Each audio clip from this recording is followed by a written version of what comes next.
Restaurant স্টাইলে সোয়া চাংসের ভিন্ন ধরনের রেসিপি সোয়া টিক্কা মশালা। বাড়ির যে সদস্য দুটো রুটি খায়, এই সোয়া টিক্কা মশালা থাকলে সে কিন্তু 4টে রুটি খেয়ে নেয়। এতটাই সুস্বাদু হয় এই সোয়া টিক্কা মশালা। এর জন্য প্রথমেই টক দই, সেদ্ধ করে রাখা সোয়া চাংস, নুন, হলুদ, জিরে গুঁড়ো, ধনে গুঁড়ো, কাঁচা লঙ্কা, পেঁয়াজ, ক্যাপসিকাম আর তেল নিয়ে সব একসাথে মেখে কিছুক্ষণ ম্যারিনেট করে রেখে দিতে হবে। এরপর টমেটো আর পেঁয়াজ একসাথে সেদ্ধ করে সেটা একটু সাদা তিলের সাথে বেটে রাখতে হবে। ম্যারিনেট করে রাখা সোয়া চাংসগুলোকে ভেজে তুলে রাখতে হবে।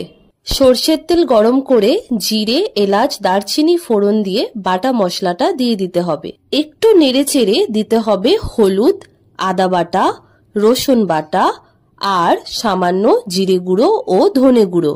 মশলাগুলো ভালো করে কষিয়ে নিতে হবে। ভেজে রাখা সোয়া চাংসগুলো দিয়ে কিছুক্ষণ মিশিয়ে জল দিয়ে ঢেকে কিছুক্ষণ রান্না করে নিতে হবে।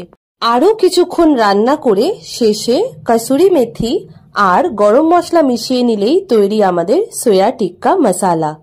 পোলাও বা ফ্রাইড রাইস, রুটি বা পরোটার সাথে খেতে এই দারুণ মজার সোয়া টিক্কা মশালা কিন্তু মাস্ট ট্রাই।